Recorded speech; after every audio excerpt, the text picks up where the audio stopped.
Stephen Colbert accuses Trump of trying to silence him. The State Department says China is conducting a banned nuclear test. And Gina Carano is set to step back into the octagon, or at least the hexagon. I'm Georgia Howe with Daily Wire Executive Editor John Bickley. It's Wednesday, February 18th, and this is Evening Wire. Left-wing talk show host Stephen Colbert blasted Donald Trump and CBS on Monday's edition of The Late Show. Daily Wire senior editor Cabot Phillips has the details. This came after the network supposedly barred Colbert from airing an interview with Texas Democratic Senate candidate James Tallarico, citing FCC guidance from the Trump administration regarding equal airtime. It's an old FCC rule that applies only to radio and broadcast television, not cable or streaming, that says if a show has a candidate on during an election, they have to have all that candidate's opponents on as well. There is an exception to this rule for programming that is considered, quote, bona fide news. And this was once granted to The Tonight Show with Jay Leno. Colbert explained that FCC Chairman Brendan Carr had not actually done away with the exception.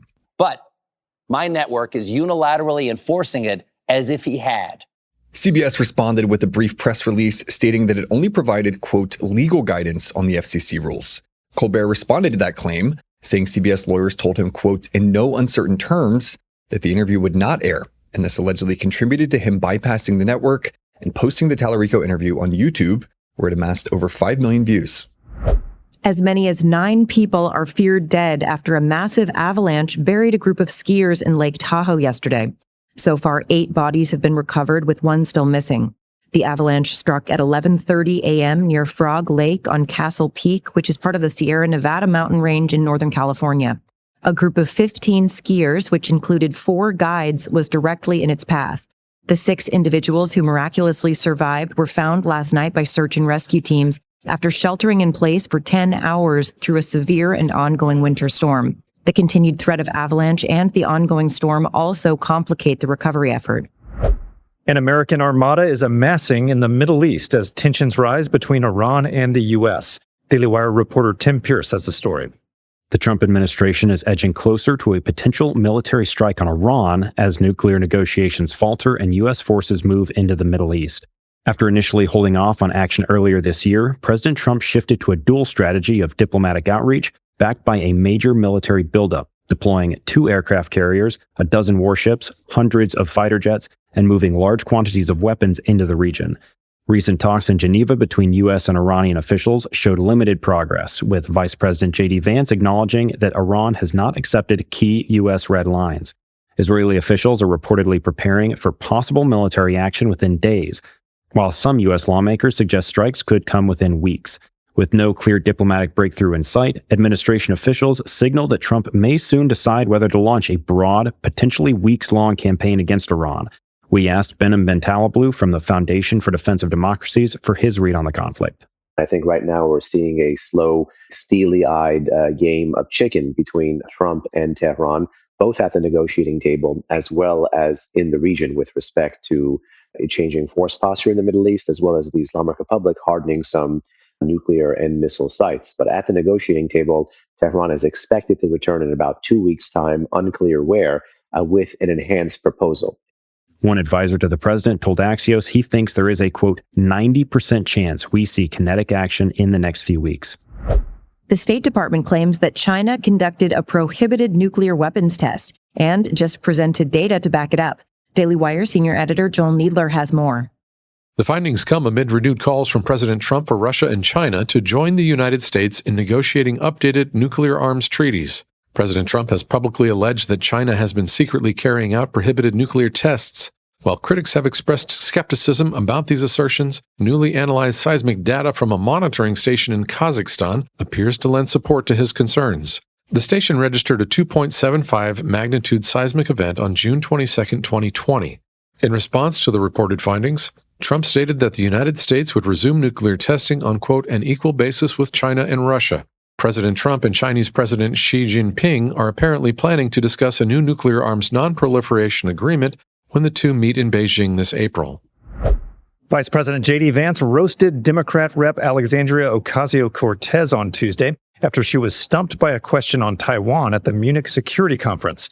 Asked if she thought the U.S. should come to Taiwan's defense if China invaded, AOC stumbled for several seconds before giving a non-answer. Fox News host Martha McCallum played the viral clip Tuesday and asked Vance what he thought. Does anybody really believe that AOC has very thoughtful ideas about the global world order or about what the United States should do with our policy in Asia or our policy in Europe? No, this is a person who is mouthing the slogans that somebody else gave her. And it I guess no one gave her one for that one. I guess not. And it shows how thin the Democrats' policy actually is on all these very, very important questions. Look, that was embarrassing. If I had given that answer, I would say, you know what? Maybe I ought to go read a book about China and Taiwan before I go out on the world stage again. I hope that Congresswoman Cortez has the same humility. I'm skeptical. This year, America turns 250, and while everyone's going to be talking about the country and its big accomplishments, I also want to talk about the people here at home who don't get enough credit. American ranchers. These are the folks who've been feeding families like mine and yours for generations. And that's exactly why I'm a Good Rancher subscriber. Our sponsor, Good Ranchers, is the only meat company I've found that's 100% committed to America at every single step. And with every order, they donate a portion of their profits to paralyzed veterans of America.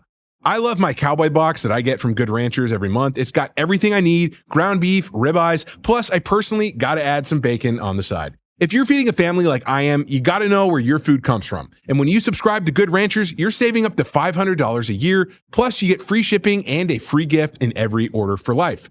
Right now, if you go to goodranchers.com and use our code WIRE, you'll get an additional $25 off your first order. That's WIRE for $25 off on top of the $500 annual savings when you subscribe. Goodranchers.com. American meat delivered. Bayer announced Tuesday that it will pay up to $7.25 billion to resolve tens of thousands of lawsuits claiming that its Roundup weed killer caused cancer. The German company said the proposed nationwide settlement filed on Tuesday in St. Louis, Missouri, would establish a long-term claims program with capped annual payments for the next 21 years. Bayer acquired Roundup as part of its $63 billion purchase of agrochemical company Monsanto in 2018. In the intervening years, they've faced claims from approximately 65,000 plaintiffs in U.S. state and federal courts.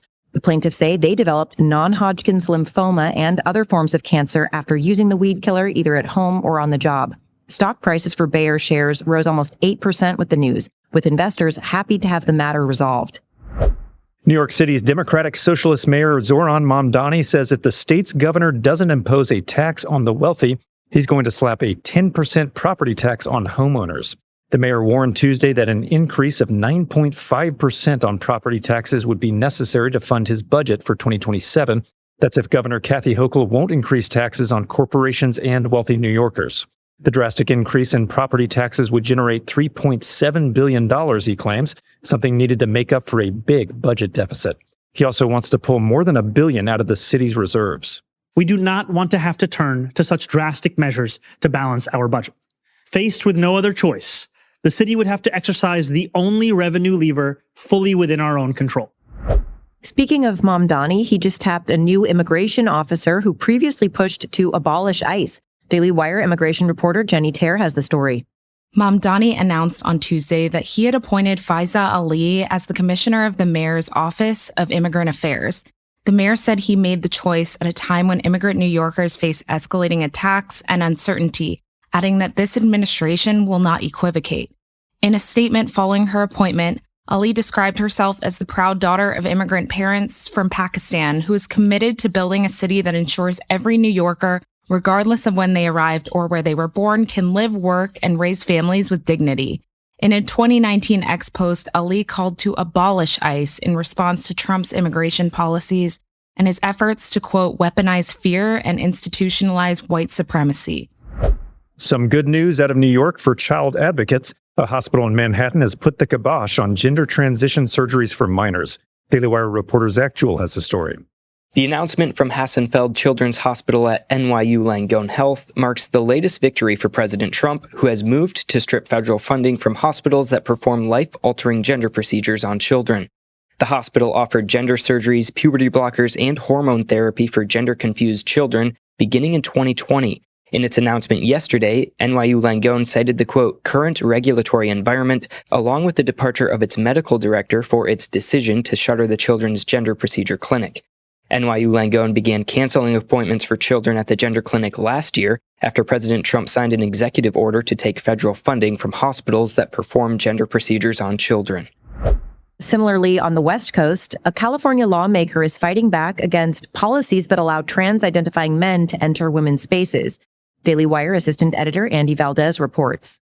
Republican Assemblywoman Leticia Castillo introduced a bill this week that would require facilities, including gyms and spas, to provide sex-separated bathrooms and locker rooms for men and women. Castillo says the bill is a common-sense measure that protects California women and helps combat the state's embrace of radical transgender ideology. Castillo told the Daily Wire that parents across California are, quote, asking for clarity and common-sense protections in intimate spaces. These intimate spaces include bathrooms, showers, changing rooms, locker rooms, and dressing rooms. And 5 years after Disney fired Gina Carano from The Mandalorian for social media posts, the former MMA fighter is getting back in the ring. Daily Wire entertainment reporter Amanda Harding explains.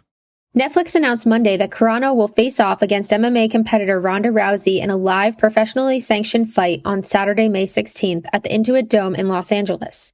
The event marks Netflix's first ever mixed martial arts event and is being co-promoted by Most Valuable Productions, co-founded by Jake Paul. The fight will take place at featherweight, 145 pounds, inside a hexagon cage instead of the traditional UFC octagon. Carano holds an MMA record of 7-1 with wins by submission, knockout, and decision, and her earlier Muay Thai record is 12-1-1. She has not competed since 2009. Rousey has a 12-2 record, but has not competed in the sport in a decade following a WWE career. Those are your drive home updates this evening. To learn more about these stories, go to dailywire.com. And in case you missed it earlier today, we covered some major stories, including the latest on the Rhode Island hockey rink shooting, the U.S. and Iran holding key nuclear talks, and the brewing political showdown for a Texas Senate seat. Thanks for tuning in. We'll be back tomorrow morning with another full edition of Morning Wire.